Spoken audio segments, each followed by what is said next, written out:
Maintenant, on est sur l'étape numéro 4. C'est rédiger au brouillon. Avant même de commencer d'écrire, on n'écrit jamais directement, même si on est Molière. Je pense que Molière, Lamartine, etc.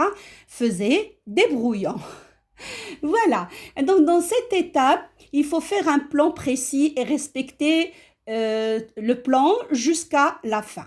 Je commence d'abord par rédiger la totalité du texte au brouillon sous forme de paragraphe et je vérifie les phrases pour qu'elles soient enchaînées logiquement et sans répétition. J'insiste toujours, il ne faut pas faire beaucoup de répétitions. Et encore, profitez-en pour corriger les fautes. La majorité d'entre vous vont directement à la fin sans revoir, sans relire et on retrouve plein de fautes sur les copies. Bien, je vais aller à l'étape numéro 5 qui est tout à fait la dernière. Après avoir rédigé au brouillon, reformulé et rectifié et corrigé les fautes d'orthographe, je vais passer à écrire, à rédiger au propre mon travail. Tout d'abord, prenez le temps de recopier lentement et lisiblement. Vous le savez bien parce que quand vous êtes un petit peu pressé par le temps, serré par le temps, vous écrivez n'importe comment. Maintenant, je vous conseille d'aller lentement et lisiblement. Soignez la présentation en utilisant des espaces et en formant bien vos lettres. Insistez sur l'essentiel, n'écrivez pas n'importe quoi qui vous passe à la tête, suivez le plan minutieusement. Veillez à utiliser un vocabulaire approprié. Je pense que vous avez maintenant une bonne richesse de vocabulaire, vous avez un bon lexique et vous avez une bonne connaissance des champs lexicaux.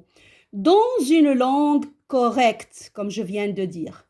Construisez des phrases courtes et logiques et reliez-les par des connecteurs logiques. Et vous savez ce que c'est que les connecteurs logiques, on les a toujours vus. Il y a des connecteurs logiques, il y a des liaisons, des mots de liaison, vous connaissez très bien. Peut-être que l'année prochaine, vous aurez un cours très large dans les connecteurs logiques. La relecture sert à corriger les erreurs d'inattention. Et comme je vous ai toujours conseillé de faire, c'est de revenir à vos copies, les relire pour pouvoir détecter quelques erreurs et pour pouvoir les corriger. Eh bien, je vous remercie de votre attention et je reviens justement pour commencer notre atelier d'écriture d'aujourd'hui. Prenez en considération cette leçon. Vous pouvez l'imprimer pour l'avoir toujours chez vous. Ou sinon, vous pouvez à chaque fois reprendre la vidéo, reprendre le document, le lire, etc.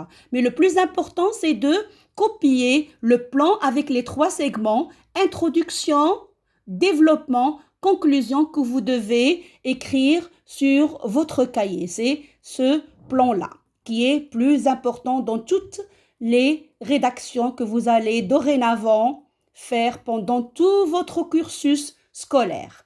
À très bientôt pour l'atelier d'écriture et le sujet proposé d'aujourd'hui et l'exercice d'entraînement.